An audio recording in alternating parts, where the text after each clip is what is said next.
Hello and welcome everyone. In this video, we are going to use CountVectorizer to count words in Python. CountVectorizer from scikit-learn is more elaborate than the counter tool.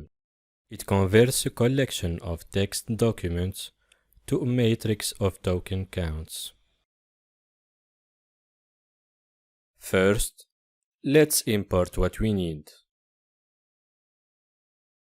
The text for our work would be an English version of the novel Crime and Punishment by Fyodor Dostoevsky. The vectorizer does the implementation that produces a sparse representation of the counts. The fit transform method learns the vocabulary dictionary and returns the document term matrix, as shown. This method is equivalent to using fit followed by transform, but more efficiently implemented. The numbers in the array represent how many times a word showed up in the text. If we want to know which word is which, we can use getFeatureNamesOut to get features names from the feature integer indices.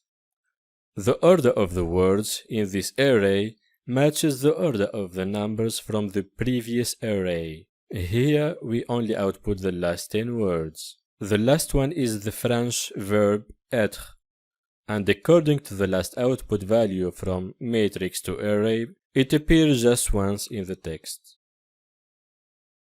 We can use data frames to turn the results into a human-readable format. Even more, we can get a sorted list similar to the result given by counter. We use some pandas magic to transpose index and columns, and the result is naturally a transposed data frame. In fact, the used property t here is an accessor to the method transpose. As seen so far, the CountVectorizer is quite useful, and it can handle a lot of pre-processing for us that would allow us to focus on the interpretation of data, for example. So, how many times did people appear in the text? How about right and wrong? All of that is quite good and exciting. Now we will see how is CountVectorizer with multiple text documents. We will be using the novel War and Peace by Leo Tolstoy in addition to our previous text. We construct a data frame with the content by passing the appropriate data. Finally, we create an organized data frame of the words counted in each document.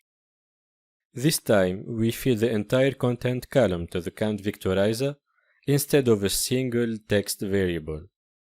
Next, this is a nice feature where we can select several words to check in all documents. In this video, we used CountVectorizer from scikit-learn to count words in multiple documents. It is more advanced than working with counter and having to do all the text cleaning.